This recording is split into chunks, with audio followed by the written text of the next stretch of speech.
दोस्तों, स्वागत है आपका मेरे YouTube चैनल पर। अगर आपको कहानियाँ पसंद आती हैं तो चैनल को सब्सक्राइब करें, लाइक करें, कमेंट करें और कहानियों का लुत्फ उठाएं। आपका सब्सक्राइब करना, लाइक करना, कमेंट करना हमें हमारे काम को लेकर प्रेरित करता है। इसके लिए कृपया हमारे चैनल को सब्सक्राइब करें। आपका धन्यवाद। My channel RG novel story like share and comment. ऐसा लग रहा था मानो उसने कोई भी आवाज सुनी ही ना हो। अनामिका तने के सामने वाले सोफे पर बैठकर अपने बालों को एक तरफ कर अपनी गर्दन से आगे कर लेती है। उसने अपनी आंखों में काजल और होठों पर हल्की पिंक कलर की लिपस्टिक लगाई होती है। वो तने को खुद की तरफ रिझाने की अपनी पूरी कोशिश कर रही होती है, पर तने ने एक बार भी उसकी तरफ नजर उठाकर देखता तक नहीं है। अनामिका बड़ी अदा के साथ तने से कहती है, तने आप जूस लेंगे? पर तने अभी भी कुछ नहीं कहता। दूसरी तरफ तापसी अपने रूम की बालकनी में लगे फूलों को पानी दे रही होती है। इतने में उसे विशाखा का कॉल आता है। तापसी विशाखा का कॉल पिक कर कहती है, हम बोल। उसकी ऐसी आवाज सुनकर विशाखा कहती है, अरे मुझे तो लगा था कि तू आज बहुत खुश होगी। ये सुनकर तापसी कहती है, खुश? पर क्यों? सामने से विशाखा कहती है, अरे मिस्टर तनेजा ने तुझे बताया नहीं क्या कि वो तुझे आज संध्या दी से मिलवाने के लिए ले जा रहे हैं? ये सुन तापसी खुश होते हुए कहती है, क्या? तापसी की आवाज सुनकर विशाखा कहती है, हाँ उन्होंने आज की अपनी सारी मीटिंग कैंसिल कर दी है, सिर्फ तुझे संध्या दी से मिलवाने के लिए। अभी उस अंकित का मुझे कॉल आया था तो उसने मुझे ये सब बताया। Subscribe my channel RG novel story, like share and comment.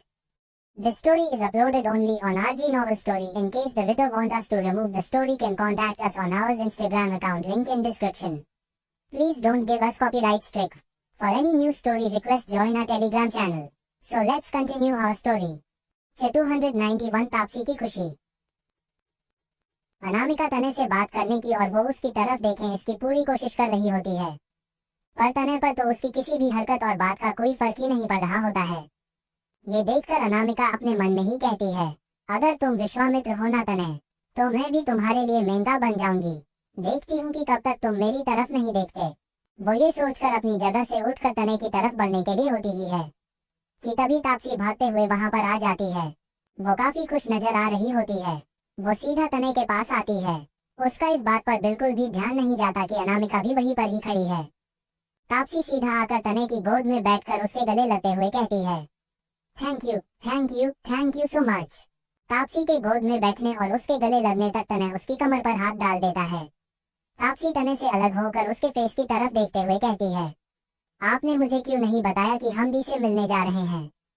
तने कुछ न बोलकर तापसी के बाल उसके गालों पर झूलती उसकी लटों को उसके कान के पीछे करता है। उन दोनों को एक दूसरे में खोया देख अनामिका अपना गला खंगारती है, तो तापसी अपनी गर्दन घुमाकर अनामिका की तरफ देखती है। उसे देखते ही वो तने की गोद से उतरने को होती है, पर तने की पकड़ उसकी कमर पर इस कदर मजबूत होती है कि तापसी तो बिल्कुल भी हिल ही नहीं पा रही है। तापसी आंखें बड़ी कर तने की तरफ देखती है, पर तने बिना किसी एक्सप्रेशन के उसे ही देख रहा होता है। ये देख अनामिका मुस्कुराकर कहती है, सॉरी, वो मैंने तने को अकेला बैठा काम करता हुआ देखा तो मैं उनके लिए जूस लेकर आ गई, पर अब तुम आ गई हो तो मैं चलती हूँ। अनामिका की बात सुन तापसी जबरदस्ती मुस्कुराकर हाँ में अपना सर हिला देती है, क्योंकि तने उसकी कमर पर अपने हाथ फेर रहा होता है, जिससे तापसी को बहुत बुदबुदी सी हो रही होती है। अनामिका के जाते ही तापसी हंसते हुए कहती है, तने क्या कर रहे हैं? मुझे बुदबुदी हो रही है, छोड़िए ना। पर अब भी तने तापसी को नहीं छोड़ता। इधर जाती हुई अनामिका को तापसी के खिलखिलाने की आवाज साफ सुनाई दे रही होती है, जिसे सुन उसके फेस के एक्सप्रेशन बिल्कुल ही बदल जाते हैं। इधर दूसरी तरफ माही लिविंग रूम में बैठकर एक फाइल पर कुछ काम कर रही होती है। इतने में अक्षत भी अपने रूम से निकलकर नीचे आता है। उसकी नजर सामने बैठी माही पर जाती है और फिर अगले ही पल वो उससे अपनी नजरें हटाकर एक सर्वेंट को आवाज देता है। अक्षत की आवाज सुन माही भी उसकी तरफ देखती है, पर अक्षत माही को पूरी तरह से इग्नोर कर उस सर्वेंट से पूछता है, मॉम डैड कहाँ है? अक्षत का सवाल सुन वो सर्वेंट कहता है, सर वो दोनों सुबह ही किसी काम से बाहर चले गए हैं और कहा है कि वो शाम तक ही वापस आएंगे। ये सुनकर अक्षत कहता है, ठीक है, मैं भी जा रहा हूँ, अगर कोई मेरे बारे में पूछे तो बता देना कि मैं भी रात तक ही वापस आऊंगा। ये बोल वो वहां से चला जाता है। माही उसको जाता हुआ देख रही होती है। माही अपने हाथ में पकड़े पेन पर अपनी पकड़ कस लेती है। शायद सच में उसने अक्षत का दिल पूरी तरह से तोड़ दिया था और अब अक्षत कभी भी उसकी तरफ पलट कर तक नहीं देखेगा। ये सोचते हुए उसकी आंख से एक बूंद आंसू की गिरकर अपने हाथ में पकड़ी फाइल पर गिर जाती है। दिन में तापसी तने के साथ संध्या से मिलने जाती है। डॉक्टर बताते हैं कि संध्या की कंडीशन में कुछ खास सुधार तो नहीं हुआ है, पर जिस तरह से संध्या की बॉडी सभी मेडिसिन को एक्सेप्ट कर रही है, उसे देखकर तो लगता है कि बहुत जल्द ही उसकी कंडीशन में इम्प्रूव होगा। ये सुनकर तापसी के दिल को एक राहत मिलती है। वो काफी देर तक संध्या का हाथ पकड़कर उसके साथ ही बैठी रहती है और उसे अपनी लाइफ के बारे में सारी बातें बताती है कि वो तने के साथ कितनी खुश है। तने बिल्कुल वैसा ही इंसान है जैसा वो और मानव हमेशा से तापसी के लिए चाहते थे। वो हर वक्त उसका और उसकी खुशी का कितना ध्यान रखता है। काफी देर तक तापसी संध्या के साथ बातें करती रहती है। जब उसे बहुत देर हो जाती है तो वो संध्या के माथे पर प्यार से किस कर उससे बाय बोलकर उस रूम से बाहर निकल जाती है। वो देखती है कि तने ने संध्या की सेफ्टी का भी पूरा ध्यान रखा हुआ है। वहां पर भी कई बौद्ध संध्या के रूम के बाहर खड़े होते हैं। इस जगह पर तने, तापसी और अंकित के अलावा किसी को भी आना अलाउ नहीं होता है। तापसी तने के पास जाती है। तने इस वक्त उस बिल्डिंग के ग्लास वॉल के सामने अपनी दोनों पॉकेट में अपने दोनों हाथ डाले खड़ा सामने की तरफ देख रहा होता है। अब शाम होने को आई होती है और बाहर देखकर ऐसा लग रहा होता है कि आज इंद्रदेव भी बरसने का सोच रहे हैं, यानी कि बारिश होने वाली है। तापसी ने अभी एक लाइम कलर की ऑर्गेंजा साड़ी पहनी होती है।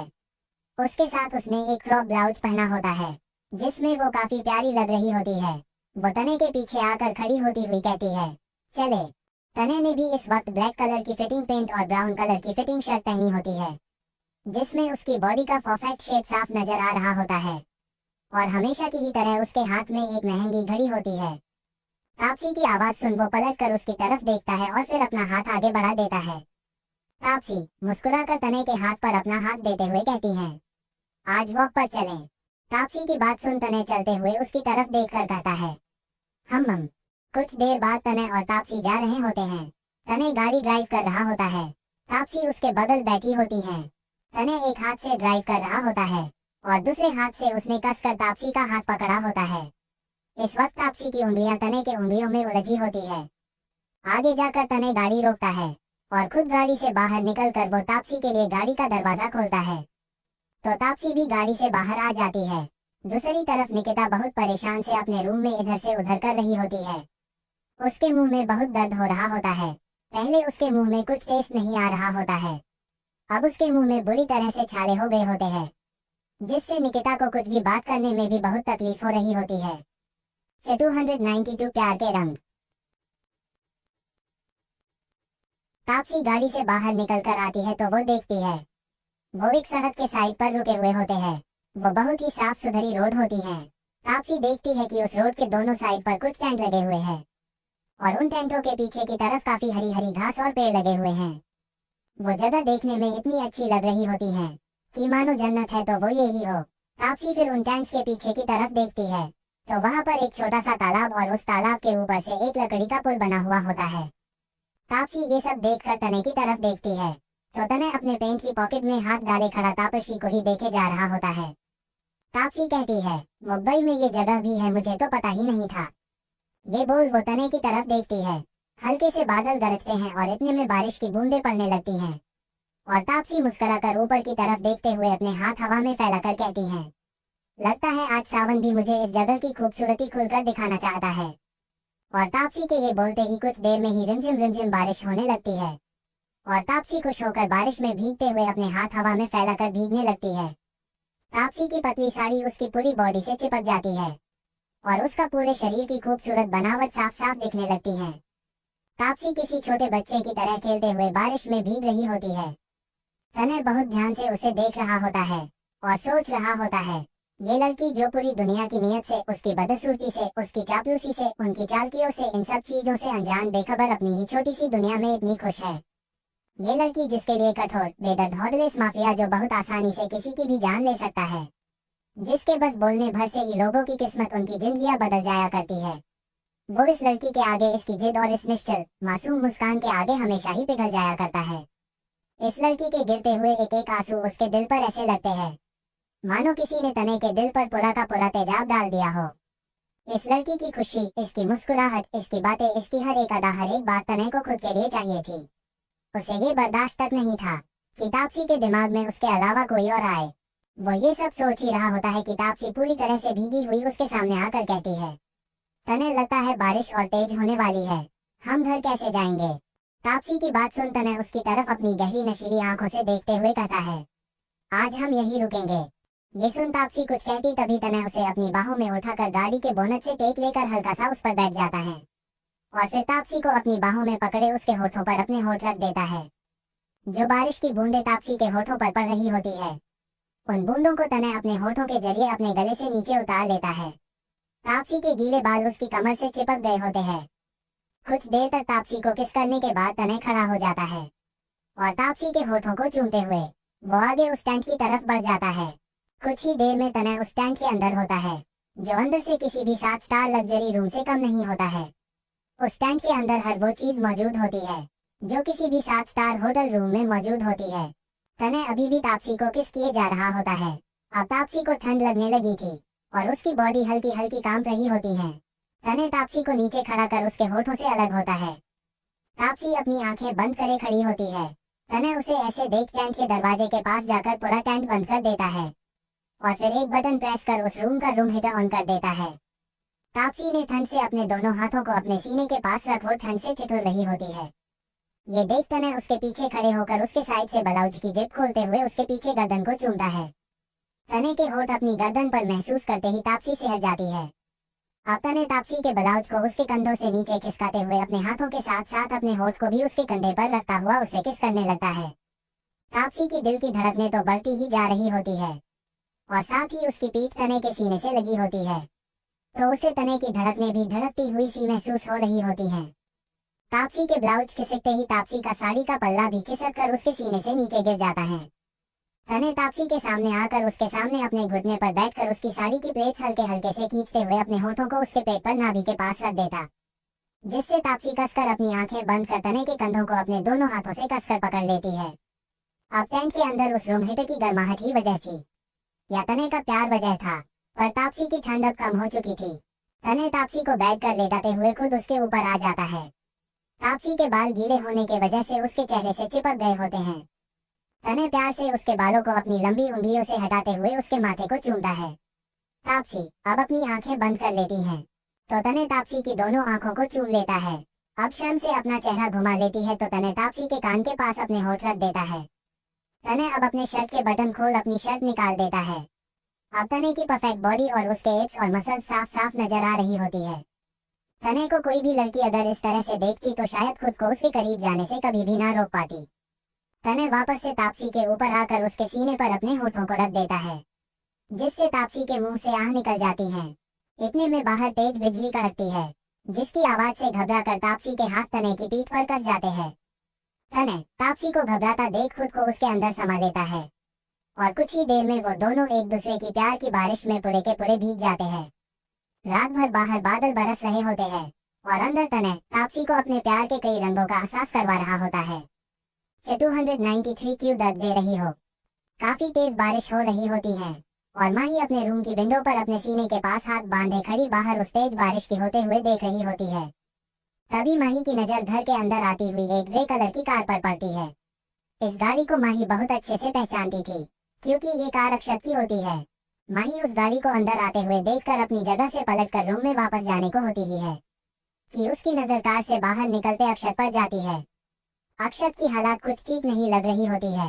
उसकी शर्ट के ऊपर के 2 बटन खुले हुए होते हैं और बाल भी बिखरे हुए होते हैं। वो ठीक से खड़ा भी नहीं रह पा रहा होता है, क्योंकि उसके कदम लड़खड़ा रहे थे। वो लड़खड़ाते कदमों के साथ ही अपनी गाड़ी से बाहर निकलता है। माही उसकी ऐसी कंडीशन देखकर तुरंत अपने रूम से छाता निकालकर नीचे की तरफ भागती। वो छाता लेकर अक्षत के पास आती है और उसके सर के ऊपर छाता करते हुए कहती है, अक्षत क्या है ये सब, चलो अब अंदर चलो, इसी तरह अगर बारिश में भीगते रहोगे तो बीमार पड़ जाओगे। माही की बात सुन अक्षत उसकी तरफ देखते हुए मुस्कुराकर अपनी लड़खड़ाती हुई आवाज में कहता है, यार तुम मुझे जीने क्यों नहीं देती, हर वक्त बस मेरे आसपास पास ही मौजूद रहती हो। चली क्यों नहीं जाती हो मेरी जिंदगी से, जाओ जाओ यहाँ से, गेट लॉस्ट।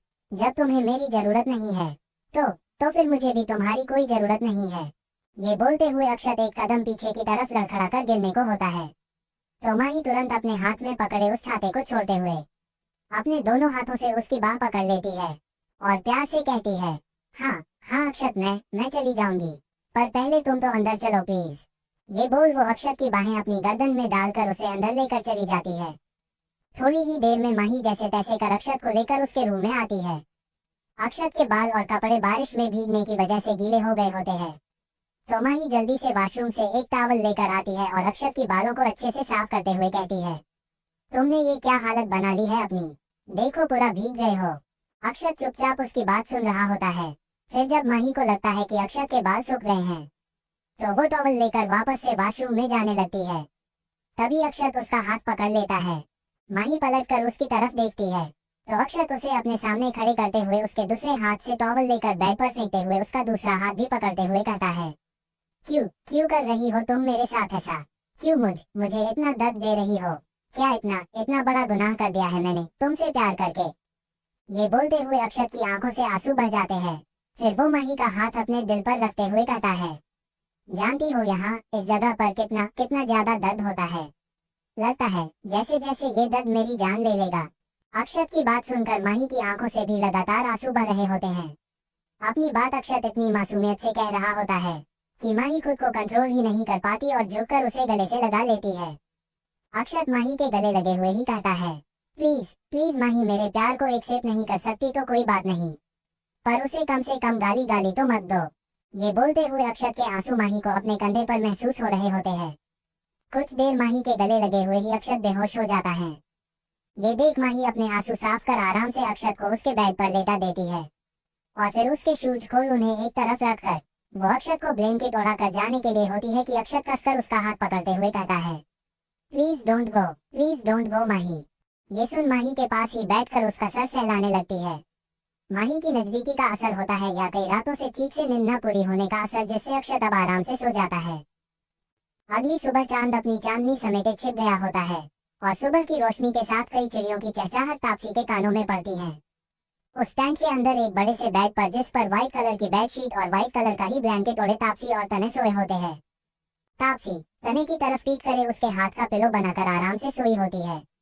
वही तने जिसके सीने से तापसी की पीठ चिपकी होती है और उसका फेस तापसी के फेस के ऊपर होता है। उसने अपने दूसरे हाथ को तापसी की कमर पर लपेटा होता है। वो दोनों दुनिया से बेखबर एक दूसरे से लिपटे सोए हुए होते हैं।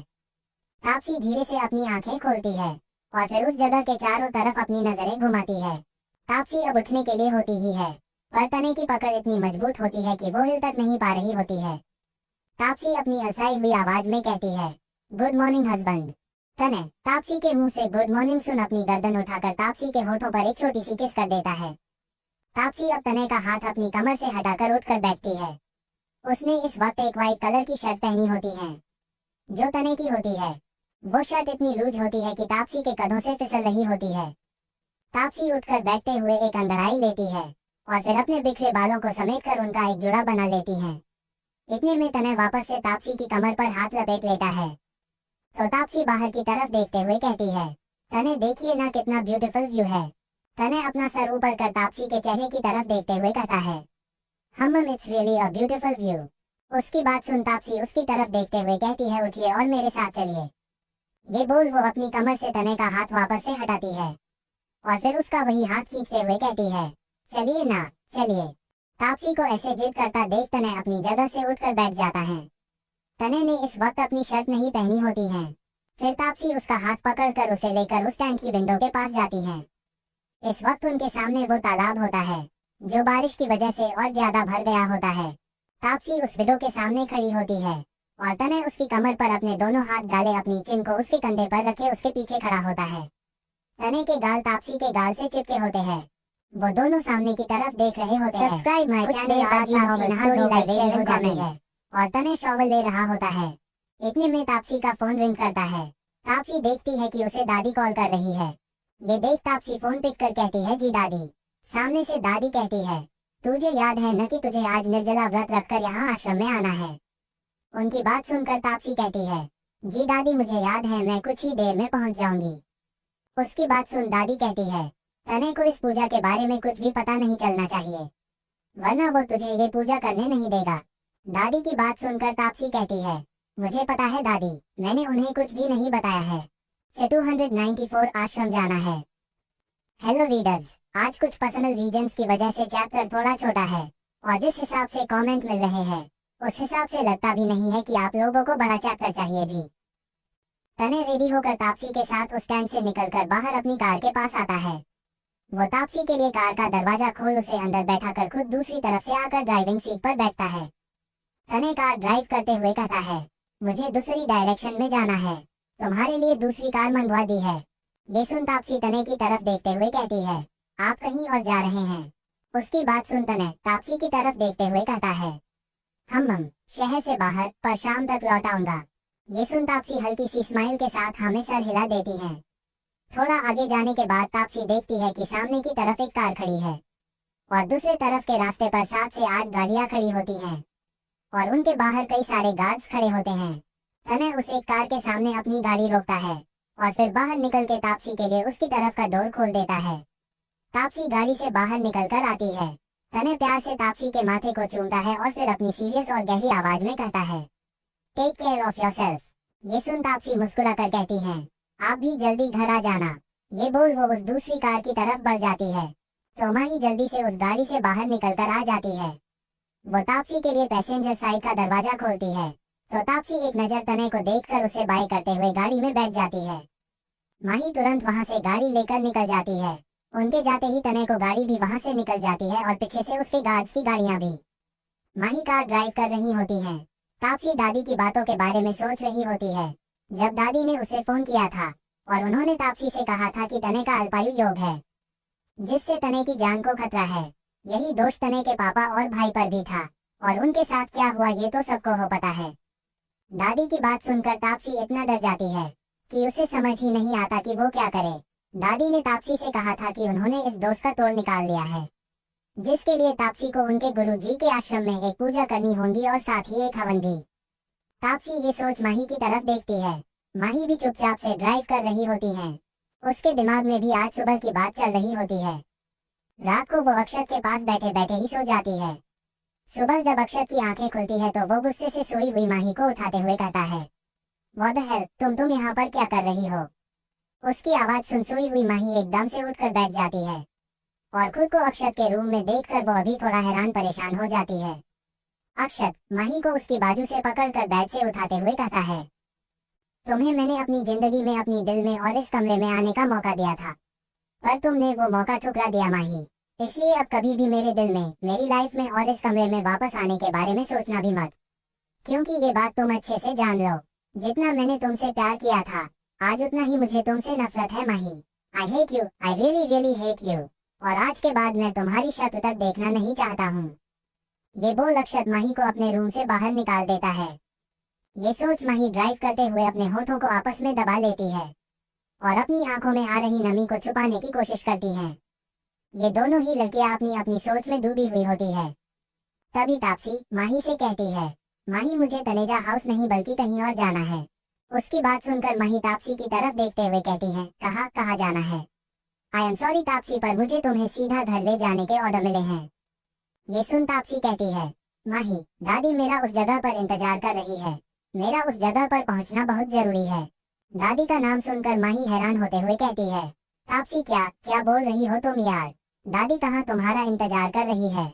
मायाई का सवाल सुनकर तापसी अपनी आंखें बंद कर एक गहरी सांस लेती है और कहती है, माही मुझे एक आश्रम जाना है। फिर वो माही को सब कुछ बता देती है और कहती है, मेरे तने की लाइफ का सवाल है माही, प्लीज मुझे उस आश्रम में ले चलो। तापसी की बात सुनकर माही हैरान होते हुए गाड़ी रोक देती और उसकी तरफ देखते हुए कहती है, तापसी तुम ये कैसी बातें कर रही हो, सुन भी रही हो कि क्या बोल रही हो तुम आज के जमाने की लड़की होकर इस अंधविश्वास पर विश्वास क्यों कर रही हो। माही की बात सुन तापसी गुस्से और चीड़ के साथ कहती है, क्योंकि बात मेरे तने की लाइफ की है और जहाँ बात उनकी आएगी वहाँ मैं कुछ भी करने के लिए तैयार हूँ। और अब मैं तुम्हें ये ऑर्डर दे रही हूँ कि तुम तुरंत मुझे आश्रम की तरफ ले चलो, वरना मैं गाड़ी से उतरकर खुद ही पैदल चली जाऊंगी। तापसी की बात सुनकर माही बेचारी उसे अजीब नजरों से देखती है। उसे आज एक अलग ही तापसी दिखाई दे रही होती है। कुछ देर बाद माही एक आश्रम के सामने गाड़ी रोकती है। वो आश्रम एक एकांत जगह पर होता है जिसके आगे पीछे दाएं बाएं सिर्फ और सिर्फ खाली खेत ही होते हैं। दूर दूर तक बस खाली जमीन ही नजर आ रही होती है। तापसी गाड़ी से बाहर निकलने को होती है तो माही उसे रोकते हुए कहती है, तुम रुक जाओ, पहले मैं खुद बाहर जाकर इस जगह को देखना चाहती हूँ। ये बोल माही गाड़ी से बाहर आ जाती है और उस पूरी जगह पर को बहुत ध्यान से देखती हैं। माही ये देख ही रही होती हैं। तभी पीछे से दादी की आवाज आती है, तू यहाँ क्या कर रही है माही? दादी की आवाज सुनकर माही उनकी तरफ देखती है तो उसे सामने दादी खड़ी दिखाई देती हैं। दादी फिर गाड़ी के अंदर तापसी को देखती हैं। 294 आश्रम जाना है। तने रेडी होकर तापसी के साथ उस टैंक से निकलकर बाहर अपनी कार के पास आता है। वो तापसी के लिए कार का दरवाजा खोल उसे अंदर बैठाकर खुद दूसरी तरफ से आकर ड्राइविंग सीट पर बैठता है। तने कार ड्राइव करते हुए कहता है, मुझे दूसरी डायरेक्शन में जाना है, तुम्हारे लिए दूसरी कार मंगवा दी है। ये सुन तापसी तने की तरफ देखते हुए कहती है, आप कहीं और जा रहे हैं? उसकी बात सुन तने तापसी की तरफ देखते हुए कहता है, हम शहर से बाहर, पर शाम तक लौट आऊंगा। ये सुन तापसी हल्की सी स्माइल के साथ हमें सर हिला देती है। थोड़ा आगे जाने के बाद तापसी देखती है कि सामने की तरफ एक कार खड़ी है और दूसरे तरफ के रास्ते पर 7 से 8 गाड़ियां खड़ी होती हैं और उनके बाहर कई सारे गार्ड्स खड़े होते हैं। तने उस एक कार के सामने अपनी गाड़ी रोकता है और फिर बाहर निकल चैनल आरजी की तरफ का like share and comment. Taapsee गाड़ी से बाहर निकलकर आती है। तने प्यार से तापसी के माथे को चूमता है और फिर अपनी सीरियस और गहरी आवाज में कहता है, टेक केयर ऑफ योरसेल्फ। ये सुन तापसी मुस्कुरा कर कहती है, आप भी जल्दी घर आ जाना। ये बोल वो उस दूसरी कार की तरफ बढ़ जाती है तो माही जल्दी से उस गाड़ी से बाहर निकलकर आ जाती है। वो तापसी के लिए पैसेंजर साइड का दरवाजा खोलती है तो तापसी एक नजर तने को देखकर उसे बाय करते हुए गाड़ी में बैठ जाती है। माही तुरंत वहां से गाड़ी लेकर निकल जाती है। उनके जाते ही तने को गाड़ी भी वहां से निकल जाती है और पीछे से उसके गार्ड्स की गाड़ियां भी। माही कार ड्राइव कर रही होती है। तापसी दादी की बातों के बारे में सोच रही होती है। जब दादी ने उसे फोन किया था और उन्होंने तापसी से कहा था कि तने का अल्पायु योग है जिससे तने की जान को खतरा है, यही दोष तने के पापा और भाई पर भी था और उनके साथ क्या हुआ ये तो सबको हो पता है। दादी की बात सुनकर तापसी इतना डर जाती है कि उसे समझ ही नहीं आता कि वो क्या करे। दादी ने तापसी से कहा था कि उन्होंने इस दोस्त का तोड़ निकाल दिया है जिसके लिए तापसी को उनके गुरुजी के आश्रम में एक पूजा करनी होगी और साथ ही एक हवन भी। तापसी ये सोच माही की तरफ देखती है। माही भी चुपचाप से ड्राइव कर रही होती है। उसके दिमाग में भी आज सुबह की बात चल रही होती है। रात को वो अक्षत के पास बैठे बैठे ही सो जाती है। सुबह जब अक्षत की आंखें खुलती है तो वो गुस्से से सोई हुई माही को उठाते हुए कहता है, व्हाट द हेल, तुम यहाँ पर क्या कर रही हो? उसकी आवाज सुन सोई हुई माही एकदम से उठकर बैठ जाती है और खुद को अक्षत के रूम में देखकर वो अभी थोड़ा हैरान परेशान हो जाती है। अक्षत माही को उसकी बाजू से पकड़कर बेड से उठाते हुए कहता है, तुम्हें मैंने अपनी जिंदगी में अपनी दिल में और इस कमरे में आने का मौका दिया था पर तुमने वो मौका ठुकरा दिया माही। इसलिए अब कभी भी मेरे दिल में, मेरी लाइफ में और इस कमरे में वापस आने के बारे में सोचना भी मत, क्योंकि ये बात तुम अच्छे से जान लो, जितना मैंने तुमसे प्यार किया था आज उतना ही मुझे तुमसे नफरत है Mahi. I hate you, I really really hate you, और आज के बाद मैं तुम्हारी शक्ल तक देखना नहीं चाहता हूँ। ये बोल अक्षत माही को अपने रूम से बाहर निकाल देता है। ये सोच माही ड्राइव करते हुए अपने होठों को आपस में दबा लेती है और अपनी आंखों में आ रही नमी को छुपाने की कोशिश करती है। ये दोनों ही लड़कियां अपनी अपनी सोच में डूबी हुई होती है। तभी तापसी माही से कहती है, माही मुझे तनेजा हाउस नहीं बल्कि कहीं और जाना है। उसकी बात सुनकर माही तापसी की तरफ देखते हुए कहती है, कहाँ जाना है? आई एम सॉरी तापसी, पर मुझे तुम्हें सीधा घर ले जाने के ऑर्डर मिले हैं। ये सुन तापसी कहती है, माही दादी मेरा उस जगह पर इंतजार कर रही है, मेरा उस जगह पर पहुंचना बहुत जरूरी है। दादी का नाम सुनकर माही हैरान होते हुए कहती है, तापसी क्या बोल रही हो तुम यार? दादी कहाँ तुम्हारा इंतजार कर रही है? मायाई का सवाल सुनकर तापसी अपनी आंखें बंद कर एक गहरी सांस लेती है और कहती है, माही मुझे एक आश्रम जाना है। फिर वो माही को सब कुछ बता देती है और कहती है, मेरे तने की लाइफ का सवाल है माही, प्लीज मुझे उस आश्रम में ले चलो। तापसी की बात सुनकर माही हैरान होते हुए गाड़ी रोक देती और उसकी तरफ देखते हुए कहती है, तापसी तुम ये कैसी बातें कर रही हो? सुन भी रही हो कि क्या बोल रही हो तुम आज के जमाने की लड़की होकर इस अंधविश्वास पर विश्वास क्यों कर रही हो? माही की बात सुन तापसी गुस्से और चीड़ के साथ कहती है, क्योंकि बात मेरे तने की लाइफ की है और जहाँ बात उनकी आएगी वहाँ मैं कुछ भी करने के लिए तैयार हूँ। और अब मैं तुम्हें ये ऑर्डर दे रही हूँ कि तुम तुरंत मुझे आश्रम की तरफ ले चलो, वरना मैं गाड़ी से उतरकर खुद ही पैदल चली जाऊंगी। तापसी की बात सुनकर माही बेचारी उसे अजीब नजरों से देखती है। उसे आज एक अलग ही तापसी दिखाई दे रही होती है। कुछ देर बाद माही एक आश्रम के सामने गाड़ी रोकती है। वो आश्रम एक एकांत जगह पर होता है जिसके आगे पीछे दाएं बाएं सिर्फ और सिर्फ खाली खेत ही होते हैं। दूर दूर तक बस खाली जमीन ही नजर आ रही होती है। तापसी गाड़ी से बाहर निकलने को होती है तो माही उसे रोकते हुए कहती है, तुम रुक जाओ, पहले मैं खुद बाहर जाकर इस जगह को देखना चाहती हूँ। ये बोल माही गाड़ी से बाहर आ जाती है और उस पूरी जगह पर को बहुत ध्यान से देखती है। माही ये देख ही रही होती है, तभी पीछे से दादी की आवाज आती है, तू यहाँ क्या कर रही है माही? दादी की आवाज सुनकर माही उनकी तरफ देखती है तो उसे सामने दादी खड़ी दिखाई देती है। दादी फिर गाड़ी के अंदर तापसी को देखती है। 295 जप और हवन। तने की गाड़ी एक जगह पर आकर रुकती है। वो एक खाली मैदान होता है जहाँ पर उसका प्राइवेट प्लेन खड़ा होता है। तने का गार्ड जल्दी से आकर उसके लिए गाड़ी का दरवाजा खोलता है और तने बाहर निकलकर अपने ब्लेजर के बटन लगाते हुए प्लेन में चढ़ जाता है। पीछे से एक और गाड़ी आती है और उसमें से अंकित बाहर निकलता है। वो भी उस प्लेन के अंदर चला जाता है। कुछ ही दिल में वह प्लेन हवा में उड़ाता हुआ नजर आता है। दूसरी तरफ तापसी गाड़ी से निकलकर बाहर आती है और फिर दादी के पास चली जाती है। दादी उसे डांटते हुए कहती है, मैंने तुझे अकेले आने के लिए कहा था तो फिर माही को साथ लेकर क्यों आई है? दादी की बात सुनकर तापसी कहती है, मैं माही को लेकर नहीं आई हूँ, बल्कि तने ने माही को मेरे साथ भेजा है। ये सुनकर दादी कुछ कहती तभी तापसी फिर से बोल पड़ती है, दादी मेरे ख्याल से मुझे पूजा के लिए लेट हो रही है। ये सुनकर दादी कहती है, तुझे अंदर जाकर 1151 बार महामृत्युंजय जाप करना है। उसके बाद गुरुजी एक छोटा सा हवन करवाएंगे, तब जाकर ये पूजा संपन्न होगी और तुझे अंदर अकेले ही जाना होगा। इसलिए मैं घर जा रही हूँ, माही को भी अपने साथ लेकर जाती हूँ। ये बोल दादी माही की तरफ देखकर उसे आवाज देते हुए कहती है, माही पुत्र तापसी को यहाँ कुछ पूजा करनी है, इसलिए तुझे मेरे साथ घर चलना होगा। दादी की बात सुनकर माही उनके पास आकर कहती है, आई एम सॉरी दादी, पर मैं आपके साथ नहीं चल सकती हूँ। मुझे तने सर के शर्त ऑर्डर है कि मुझे तापसी के साथ ही रहना है। सर इस वक्त शहर से बाहर गए हुए हैं और जब तक वो वापस नहीं आ जाते मुझे हर पल बस तापसी के साथ ही रहना होगा। ये सुन दादी कहती है, वो तुझे कुछ नहीं कहेगा, तू चल मेरे साथ, मैं उससे बात कर लूंगी। दादी की बात फिर से काटते हुए माही कहती है, सॉरी दादी, पर मेरी मजबूरी है, मैं सर का ऑर्डर नहीं डाल सकती। और तापसी को सिर्फ पूजा ही तो करनी है ना, तो आई प्रॉमिस मैं उसे बिल्कुल भी डिस्टर्ब नहीं करूंगी, बस एक तरफ खड़ी होकर उसे देखती रहूंगी। उनकी ये सारी बातें वहीं पर खड़ा गुरुजी का एक आदमी सुन रहा होता है। वो दादी के पास आकर कहता है, कोई बात नहीं माँ जी, अगर यह एक तरफ चुपचाप से पूजा में बिना कोई विघ्न डाले खड़ी रहेंगी तो ये भी यहाँ रुक सकती है। उस आदमी की बात सुनकर दादी तापसी की तरफ देखते हुए कहती है, तापसी मुझे सिर्फ तनय पुत्र की जिंदगी सही सलामत चाहिए, अगर उसे कुछ भी हुआ ना तो मैंने तुझे कभी भी माफ नहीं करना है। ये बोल दादी वहां से अपनी गाड़ी की तरफ बढ़ जाती है और कुछ ही देर में उनकी गाड़ी वहां से निकल जाती है। फिर वो आदमी मुस्कुरा कर तापसी से कहता है, आप इस तरफ से अंदर आ जाए। उसकी बात सुनकर तापसी और माही उसी तरफ बढ़ जाते हैं।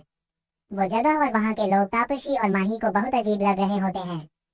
आगे जाकर गुरुजी का एक शिष्य उनके सामने हाथ जोड़कर कहता है, कृपया आप दोनों अपना अपना फोन यहीं पर ही रखवा दीजिए क्योंकि अंदर फोन ले जाना वर्जित है। उसकी बात सुनकर तापसी माही की तरफ देखती है तो माही नामे अपना सर हिला देती है। ये देख तापसी उस शिष्य से कहती है, क्या हम दोनों में से एक का फोन अंदर लेकर नहीं जा सकते? तापसी की बात सुनकर वो शिष्य कहता है, नहीं, क्योंकि गुरुजी अंदर ध्यान करते हैं और किसी भी प्रकार का शोर से उनका ध्यान न टूटे, इसीलिए हम ये सब बाहर ही रखवा देते हैं। तापसी को अब बहस करना ठीक नहीं लगता तो वो अपना फोन उसके हाथ पर रख देती है और साथ ही माही की तरफ देखती है तो माही भी अपना फोन निकाल कर उस शिष्य को ही दे देती है। अब वो शिष्य उन दोनों को अंदर गुरु जी के पास लेकर जाता है। तापसी और माही देखते हैं कि गुरु जी ने सफेद रंग का कुर्ता और धोती पहनी होती है। वो अपनी आंखें बंद करे ध्यान में बैठे होते हैं। उनके आसपास धूप का धुआं फैला हुआ होता है। उनका शिष्य तापसी से कहता है, आप उस आसन पर बैठिए। ये बोल वो तापसी को दूसरी तरफ रखे एक आसन की तरफ इशारा करता है तो तापसी एक नजर गुरु जी को देख वहां से उस आसन की तरफ बढ़ जाती है और माही एक तरफ खड़ी होकर उसे देखने लगती है। तापसी को वो शिष्य एक माला देता है और कहता है, यह 101 दानों की माला है, इससे आपको पता लग जाएगा कि आपने कितनी बार मंत्र उच्चारण किए हैं। तापसी उस माला को ले लेती है और फिर एक नजर माही की तरफ देखती है तो माही हल्की सी मुस्कान के साथ अपनी पलकें झपका देती है। ये देख तापसी गहरी सांस ले कर अपनी आंखें बंद कर लेती है और फिर मंत्रों का जाप करने लगती है। वहीं माही की नजर उस पूरी जगह पर ध्यान से घूम रही होती है। उसे वो जगह काफी अजीब लग रही होती है। जब तापसी का 1151 जाप पूरा होने ही वाला होता है तो एक शिष्य आकर तापसी के सामने एक थाल रखता है और उसमें कुछ व्हाइट कलर का पाउडर मिलाने लगता है। माही ये देखकर उसकी तरफ बढ़ते हुए कहती है, हे तुम ये क्या मिला रहे हो इसमें? माही की बात सुन वो शिष्य उसकी तरफ पलटकर अपने होठों के पास उंगली रखकर कहता है, शश शोर मचाकर इस आश्रम की शांति भंग मत कीजिए। माही उसकी बात सुनकर कहती है, शांति माय फूड, तुम इसमें कैसा पाउडर मिला रहे थे? मुझे साफ साफ बताओ। माही को गुस्सा होता हुआ देखकर वो शिष्य कहता है, इसमें ये कपूर पाउडर है जिसे मैं हवन सामग्री में मिला रहा हूँ। इतने में तापसी भी अपनी आंखें खोल देती है। वो माही को अपने सामने खड़ा देखती है तो माही उसकी तरफ देखकर कहती है, तापसी उठो यहाँ से, हमें कोई भी हवन नहीं करना है। माही की बात सुन वहाँ पर 2-3 और शिष्य आ जाते हैं। आरजी नॉवेल स्टोरी लाइक वाला शिष्य कहता है, ये कैसी बात कर रही है आप? यहाँ क्या कोई मजाक चल रहा है क्या? ये हवन इनके पति की लंबी आयु के लिए हो रहा है। उस शिष्य की बात सुन माही तंज भरी मुस्कान के साथ कहती है, और अगर मैं कहूँ कि उन्हें इस हवन की कोई जरूरत नहीं है, बल्कि अगर उन्हें पता चला कि तापसी यहाँ है तो तुम सब लोगों को जरूर आखिरी आहुति की जरूरत पड़ेगी। माही की बात सुन पीछे से एक तेज आवाज आती है, तुझे नहीं लगता कि कुछ ज्यादा ही बोल रही है तू? इस आवाज को सुनकर माही और तापसी उस डायरेक्शन में देखते हैं जहाँ से ये आवाज आई होती है। 296 उसे मार दो। माही की बात सुन पीछे से एक तेज आवाज आती है, तुझे नहीं लगता कि कुछ ज्यादा ही बोल रही है तू? इस आवाज को सुनकर माही और तापसी उस डायरेक्शन में देखते हैं जहाँ से ये आवाज आई होती है और वो दोनों सामने देखकर हैरान होते हैं क्योंकि सामने वही गुरुजी खड़े होते हैं। तापसी को तो कुछ भी समझ में नहीं आ रहा होता है। माही ने तापसी का हाथ कसकर पकड़ लिया होता है और उनके आसपास पता नहीं कहां से पर गुरुजी के कई शिष्य आकर खड़े हो जाते हैं। ये सब देखकर तापसी को भी अच्छी वाइब नहीं आ रही होती है। वो उस गुरुजी की तरफ देखकर कहती है, ये सब क्या हो रहा है? दादी ने तो कहा था कि एक छोटी सी पूजा होगी और फिर ये सब। तापसी की बात सुनकर वो सब लोग हंसने लगते हैं और गुरुजी उसके पास आकर कहते हैं, पता है यहाँ के लोगों की सबसे बड़ी कमजोरी क्या है? उनका अंधविश्वास। और हम जैसे लोग बस इसी अंधविश्वास का फायदा उठाते हैं। और उस बुढ़िया को भी मैंने 2-4 बातें बोली और जहाँ से उसके चेहरे के एक्सप्रेशन बदले वहीं से मैंने उसकी कमजोरी को पकड़ लिया। ये सुनकर तापसी कहती है, ऐसे ही लोगों को बेवकूफ बना बनाकर तुम अपने पास बुलाते हो और उनके डर और मजबूरी का फायदा उठाते हो। ये सुन वो गुरुजी ताली बजाते हुए कहता है, अरे वाह, तुम तो काफी समझदार निकली, पर अफसोस कि ये समझदारी काफी देर से आई है तुम्हारे अंदर। गुरुजी की बात सुनकर तापसी कहती है, पर ये सब करके मिलता क्या है तुम्हें? सिर्फ पैसे के लिए तो तुम ये सब नहीं कर सकते हो। उसकी बात सुनकर गुरुजी जोर जी से हंसने लगता है और कहता है, जानती हो मेरी और इन लड़कों की सबसे बड़ी कमजोरी क्या है? औरत। और वो क्या है ना कि एक औरत से हम लोगों का काम नहीं चलता। ये सुन माही कहती है, यानी कि तुम तापसी के साथ? इतना बोल वो चुप हो जाती है और वही तापसी को अपने पूरे शरीर में एक कंपन सी महसूस होती है। माही की बात सुन गुरुजी का एक शिष्य आगे आकर कहता है, और औरतों को तो हम कुछ ही दिनों में छोड़ देते हैं। फिर वो तापसी को बहुत ही गंदी नजर से देखते हुए कहता है, पर ये बहुत कम बार होता है कि तुम्हारे जैसी हसीन लड़की हमारे पास आकर फंसती है। ये सुन तापसी उन सब की तरफ देखती है तो उन सब की आंखों में उसे खुद को लेकर एक हवस नजर आ रही होती है। माही उन लोगों की बात सुनकर कहती है, तुम लोग आरसी हो ना, रेपिस्ट क्रू। ये सुन वो सब एक पल के लिए हैरान रह जाते हैं। फिर गुरुजी कहता है, ये लड़की बहुत ज्यादा चालाक है, पर कोई बात नहीं, जैसे गेहूं के साथ घुन पीसता है वैसे ही सुंदर लड़की के साथ तो भी हमारे काम आएगी। अब बहुत हो गई बातें, इन लोगों को पकड़कर अपने अड्डे पर ले चलो। और हाँ, उसे बुढ़िया का फोन आएगा तो क्या देना कि उसकी बहू ने पूरी पूजा करने से मना कर दिया है और वो यहाँ से चली गई है। ये बोल वो अपने लड़कों को उन्हें पकड़ने का इशारा करता है और 4 लोग माही और तापसी की तरफ बढ़ते हैं। तापसी तो अब कांपने ही लग जाती है। वही माही उन लोगों को खुद की तरफ बढ़ता हुआ देखकर कहती है, अपनी जगह पर ही रुक जाओ, हम लोग खुद जाने के लिए तैयार है, पर तापसी और मुझे कोई भी हाथ नहीं लगाएगा। माही की बात सुन वो लड़के गुरुजी की तरफ देखते हैं तो गुरुजी कहते हैं, ठीक है, अगर ये अपनी खुशी से बिना किसी चिलम चिल्ला और जोर जबरदस्ती के जाने के लिए तैयार है तो ऐसे ही सही। वही तापसी माही की बात सुनकर कहती है, माही। तो माही धीरे से तापसी से कहती है, तापसी, हम इन लोगों के बीच बुरी तरह से फंस चुके हैं, हमें सोचने के लिए थोड़ा वक्त चाहिए, इसलिए अभी चुपचाप इनके साथ चलो। माही की बात सुन तापसी की आंखों से एक बूंद आंसू का गिरता है और वो अपनी आंखें बंद कर लेती हैं। तापसी और माही के जाते ही वो गुरुजी किसी को फोन करता है और सामने से कॉल पिक होते ही वो कहता है, जैसा आपने कहा था मैंने वैसे ही किया, अब मेरा पैसा तैयार रखना क्योंकि तुम्हारे सिर्फ एक काम के लिए मैं इंडिया आया हूँ। तुम्हें तो पता है इंडिया छोड़े मुझे पूरे 3 साल हो गए हैं। तभी सामने से उसे कहा जाता है, उस लड़की के साथ तुम जो कर सकते हो वो करो, पर मुझे वो लड़की वापस दिखाई तक नहीं देनी चाहिए। ये पैसा तुम्हें इसी काम के लिए मिल रहा है। ये सुन गुरु जी कहता है, ठीक है, वैसे उसके साथ एक और लड़की भी है, उसने तो हमारे ग्रुप को पहचान भी लिया है। गुरु जी की बात सुन सामने से आवाज आती है, तो फिर इंतजार किसका कर रहे हो, मार दो उसको भी। ये बोल फोन कट जाता है। माही और तापसी को एक गोदाम में लाया जाता है। उन दोनों के हाथ रस्सियों से बंधे होते हैं। उस गोदाम में अंधेरा होता है, बस हल्की सी रोशनी बाहर से नजर आ रही होती है। तापसी रोते हुए कहती है, माही माही ये सब क्या हो रहा है और कौन है ये लोग। तापसी की बात सुन माही कहती है, 2 साल पहले आरसी करके एक गैंग के बारे में तुमने सुना होगा, क्योंकि न्यूज़पेपर और न्यूज में उनके बारे में काफी बताया गया था। ये गैंग बाबाओं के भेष में कमजोर और मजबूर औरतों को झूठा डर दिखाकर अपने आश्रम आने के लिए मजबूर करती थी।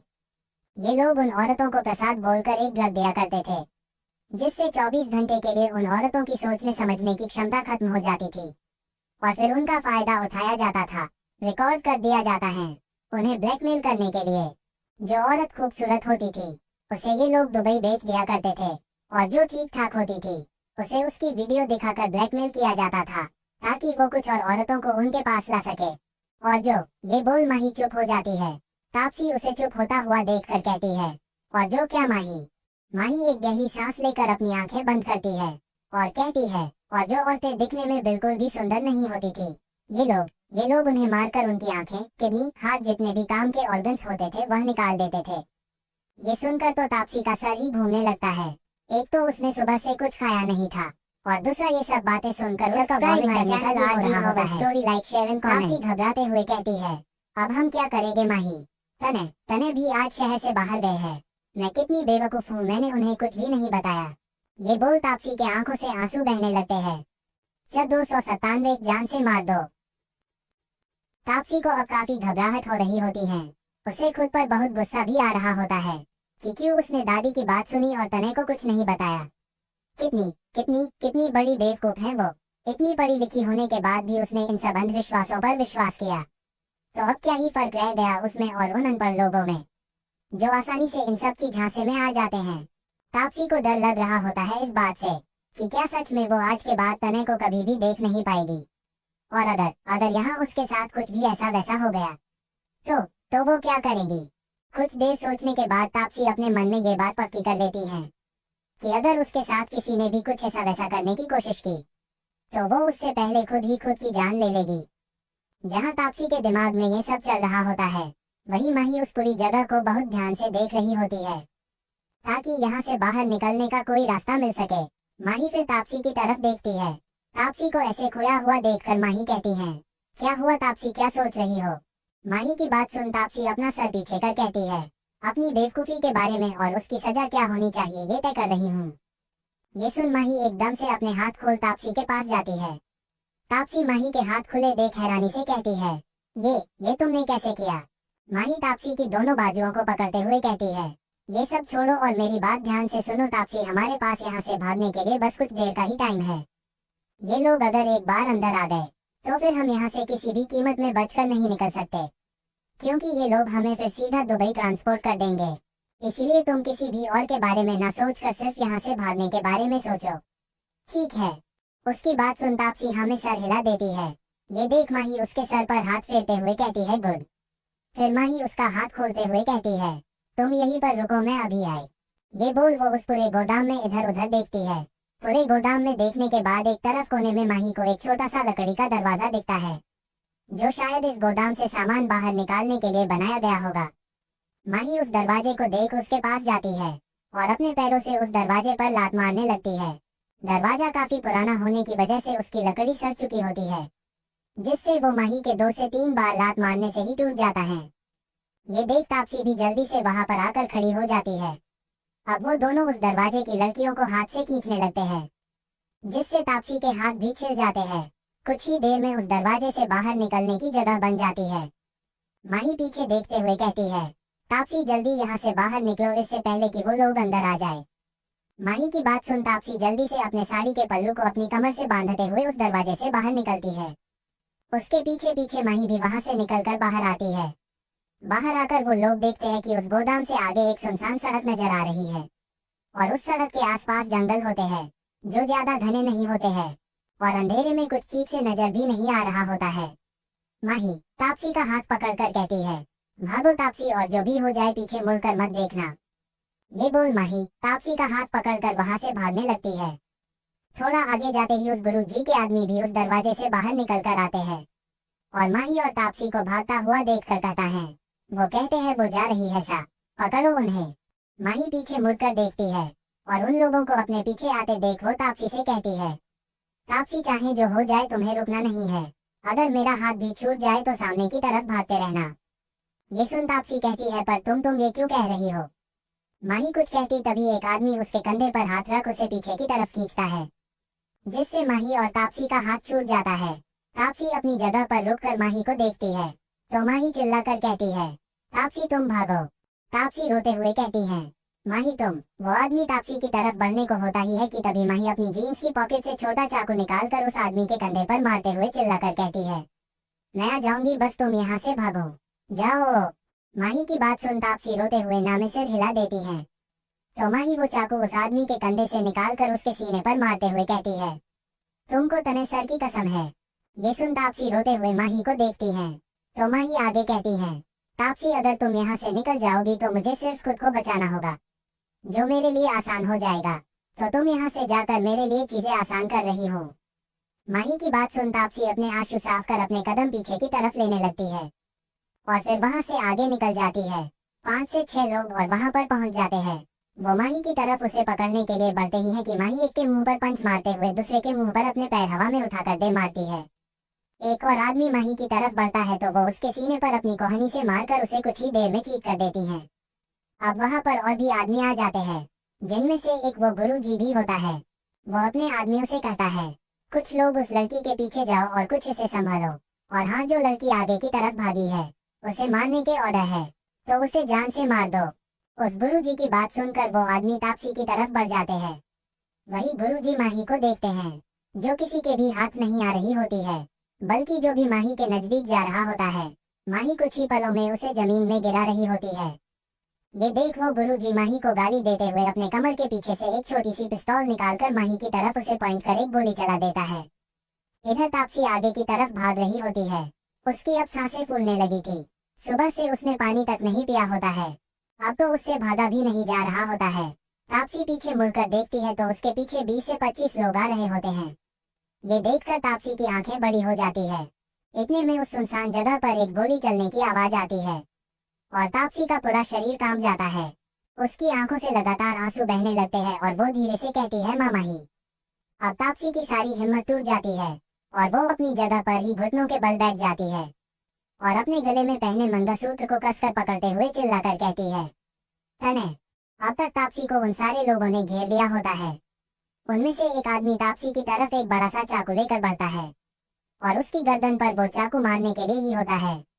तभी हवा को चीरते हुए एक गोली आती है और जाकर सीधा उस आदमी के हाथ के आर पार हो जाती है। 298 गोली लगना। अब तक तापसी को उन सारे लोगों ने घेर लिया होता है। उनमें से एक आदमी तापसी की तरफ एक बड़ा सा चाकू लेकर बढ़ता है और उसकी गर्दन पर वो चाकू मारने के लिए ही होता है। तभी हवा को चीरते हुए एक गोली आती है और जाकर सीधा उस आदमी के हाथ के आर पार हो जाती है, जिससे वो चाकू उस आदमी के हाथ से छूट जाता है। अपने घुटनों के बल नीचे बैठी तापसी जब देखती है कि वो आदमी उसके करीब आकर उसकी गर्दन पर चाकू चलाने ही वाला है, तो वो कसकर अपनी आंखें बंद कर लेती है ताकि उसे अपनी मौत नजदीक आते देख डर ना लगे। पर जब कुछ देर तक तापसी को किसी दर्द का कोई एहसास नहीं होता, तो वो धीरे से अपनी आंखें खोलती है। आंखें खोलते ही आंसुओं की वजह से उसे धुंधला धुंधला सा एक साया अपनी तरफ बढ़ते नजर आ रहा होता है। कुछ ही देर में तापसी को वो धुंधला साया साफ नजर आने लगता है और उसके आंखों से आंसू बह जाते हैं। सामने से तने आ रहा होता है। तने के पीछे उसके कई गार्ड्स होते हैं जो उस गुरुजी के आदमियों से निपट रहे होते हैं। वही तने के हाथ में एक तलवार होती है, जिससे को भी उसके आगे आ रहा होता है। वो उसे किसी गाजर मूली की तरह काटते हुए जा रहा होता है। तने का चेहरा बहुत भयानक नजर आ रहा होता है और आंखें इतनी लाल होती है कि मानो उनमें कोई तेज आग जल रही हो। तने आगे बढ़ते हुए तापसी की तरफ ही आ रहा होता है। वही तापसी के बगल में खड़ा वो आदमी जो उसे चाकू मारने वाला होता है। वो ये सब देखकर गुस्से से अपने दूसरे हाथ से तापसी की बाल पकड़कर उसे खींचने को होता है, पर वो तापसी के बाल छू भी पाता उससे पहले तने उसका गला पकड़ लेता है। तने की उंगलियां उसके गले पर बिल्कुल धंस चुकी होती है। तने ने उस आदमी का गला कुछ इस तरह से पकड़ा होता है कि उस आदमी से सांस भी नहीं ली जा रही होती है। दूसरा, तने की उंगलियां उसके गले में धंसने से उसे बहुत दर्द भी हो रहा होता है। कुछ ही पलों में तने के हाथ पूरी तरह से खून से सन जाते हैं और वो आदमी बेजान सा जमीन पर गिर जाता है। फिर तने तापसी की तरफ देखता है, जो नीचे अपने घुटनों के बल बैठी रो रही होती है। तापसी ने अपने दोनों हाथ भी जमीन से टिकाए होते हैं और वो बुरी तरह से रो रही होती है। तने ये देख उसके सामने अपना एक घुटना मोड़कर बैठता है। यह एहसास होते ही तापसी अपना सर ऊपर कर तने की तरफ देखती है और तुरंत रोते हुए उसके सीने से लग जाती है और जोर जोर से रोने लगती है। तने ने अभी भी अपने एक हाथ में तलवार पकड़ी होती है, पर दूसरे हाथ से वो तापसी को अपने सीने और ज्यादा छुपा लेता है। तने का चेहरा अभी भी वैसे भयानक ही नजर आ रहा होता है और आंखें उतनी ही लाल। दूसरी तरफ जहाँ पर माही होती है, उस जगह पर साहिल और अक्षत पहुंच जाते हैं। माही के कंधे पर गोली लगी होती है, पर तब भी वो उन लोगों से अभी भी पूरी हिम्मत से लड़ रही होती है। अक्षत की नजर जैसे ही मैं के कंधे से बहते हुए खून पर जाती है, उसकी आंखें गुस्से से लाल हो जाती है। तभी माही के पीछे से एक आदमी आकर उसके सर पर एक लोहे की रोड मारता है, पर वो रोड माही के सर पर लगती उससे पहले ही अक्षत वहां पर आकर वो रोड पकड़ लेता है और गुस्से से वो रॉड उस आदमी से छीनते हुए वो उसकी छाती पर जोर से एक लात मारकर उसे पीछे की तरफ फेंक देता है। माही जब अपने पीछे खड़े अक्षत को पलट कर देखती है तो हल्के से मुस्कुराकर उसकी तरफ देखते हुए माही की आंखें घूम जाती है और वो एकदम से बेहोश होकर नीचे गिर जाती है। इससे पहले कि वो नीचे जमीन पर गिरती, उससे पहले ही अक्षत उसे थाम लेता है और माही को अपनी बाहों में लेते हुए वो चिल्लाते हुए कहता है, माही। साहिल ये देखकर अक्षत से कहता है, अक्षत यहाँ पर अब सब कुछ मैं संभाल लूंगा, तुम माही को लेकर तुरंत हॉस्पिटल जाओ। अक्षत अभी भी माही को अपनी बाहों में लेकर चुपचाप बैठा होता है। ये देखकर साहिल चिल्लाते हुए कहता है, अक्षत उठो, ऐसे बैठने से कुछ नहीं होगा, माही को गोली लगी है, उसे लेकर हॉस्पिटल जाना होगा। साहिल की बात सुनकर अक्षत हड़बड़ाते हुए कहता है, माही माही मैं तुम्हें हॉस्पिटल लेकर चल रहा हूँ, तुम्हें कुछ नहीं होगा, सुन रही हो तुम, तुम्हें कुछ नहीं होगा। ये बोल अक्षत माही को लेकर वहाँ से चला जाता है। सब्सक्राइब माय चैनल आरजे तने की बाहों में तापसी भी रोते रोते बेहोश ही चुकी होती है। तने भी तापसी को उठाकर वहाँ से लेकर चला जाता है, पर जाने से पहले वो एक नजर अंकित की तरफ देखता है तो अंकित धीरे से अपनी पलकें झपका देता है। तने कुछ ही देर में तापसी को लेकर अपने घर आ जाता है, जो घर उसका और तापसी का था।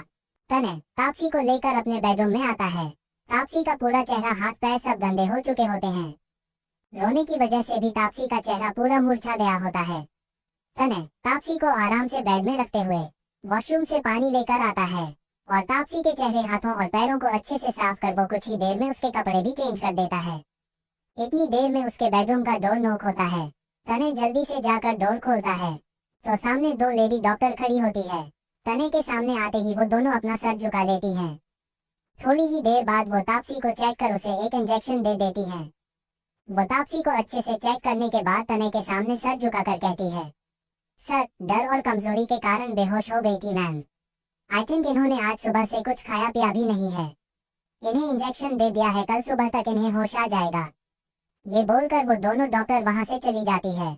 उनके जाते ही तने तापसी की तरफ देखता है और फिर सीधा अपने रूम से बाहर निकलकर वो घर से भी बाहर निकल जाता है। तने का चेहरा अभी भी एक्सप्रेशनलेस होता है, पर उसकी आंखें इस वक्त आग उगल रही होती है। कुछ ही देर में तने की गाड़ी तनेजा हाउस के सामने आकर रुकती है। तने तुरंत गाड़ी से बाहर निकलकर सीधा तनेजा हाउस के अंदर चला जाता है। दादी परेशान से नीचे हॉल में ही घूम रही होती है। सिम्मी जी और अनामिका वही सोफे पर बैठी होती हैं। अनामिका अपने फोन पर लगी होती है, वो काफी खुश नजर आ रही होती है। वहीं सिम्मी जी उसके बगल में बैठी एक फाइल पढ़ रही होती है। 299 गुस्सा और वार्निंग। अनामिका अपने फोन पर लगी होती है, वो काफी खुश नजर आ रही होती है। वहीं सिम्मी जी उसके बगल में बैठी एक फाइल पढ़ रही होती है। इतने में तने घर के अंदर आता है।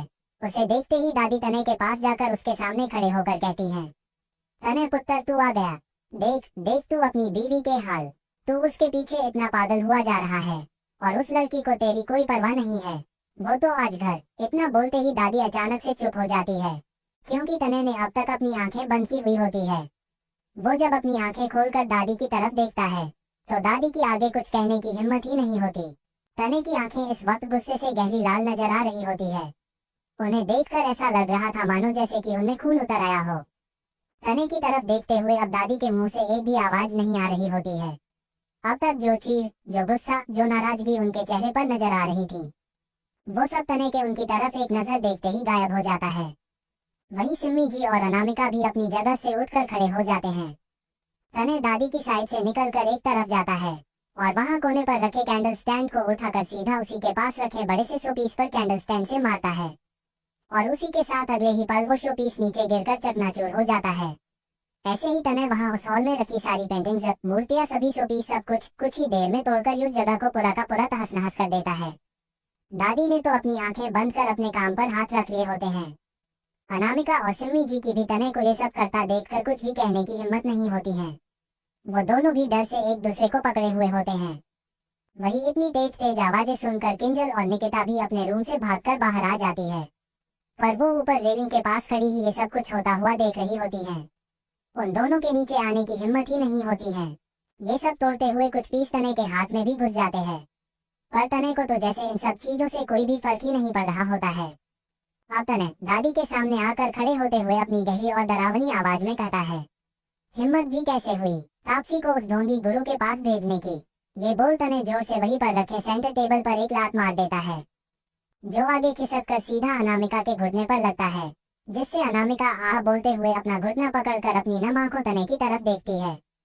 पर तने अभी भी अपनी लाल दहकती आंखों से दादी को ही देख रहा होता है, मानो जैसे अनामिका के होने न होने, उसके वजूद से ही उसे कोई भी फर्क ही ना पड़ता हो।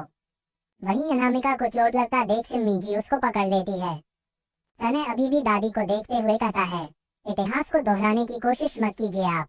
ये सुन दादी की आंखें फटी की फटी रह जाती है। तने आगे कहता है, मेरा इस घर से, इस घर के लोगों से कोई वास्ता नहीं रहा है, क्योंकि इस घर में रहने वाले सभी रिश्ते मतलबी है और मैं और मेरा भाई आपके पति और बेटे की वजह से इस काली दुनिया में फंसे हुए हैं। उनकी वजह से ही मैंने इस काली दुनिया में कदम रखा। And today I am the king of this black world. तने के मुंह से निकले ये शब्द इस वक्त वहां पर खड़े सभी लोगों के पूरे शरीर में एक डर की वजह से झुरझुरी सी पैदा कर रहे होते हैं। तने उस स्टैंड को फेंकते हुए कहता है, मेरा इस दुनिया में तापसी के अलावा कोई अपना नहीं है, और अगर अब उसे इतनी सी भी तकलीफ इस घर की या इस घर में रहने वाले लोगों की वजह से पहुंची, तो फिर इस घर में सिर्फ और सिर्फ मातम मनाया जाएगा। ये घर कभी भी खुशी का एक पल तक नहीं देख पाएगा। ये बोल वो एक नजर अनामिका की तरफ देखता है। तने की ये नजर अनामिका के सीने में इस कदर चुभ रही होती है, जिससे उसे खुलकर सांस भी नहीं आ रही होती है। बड़ी मुश्किल से अनामिका अपना सलाइवा घुटती है।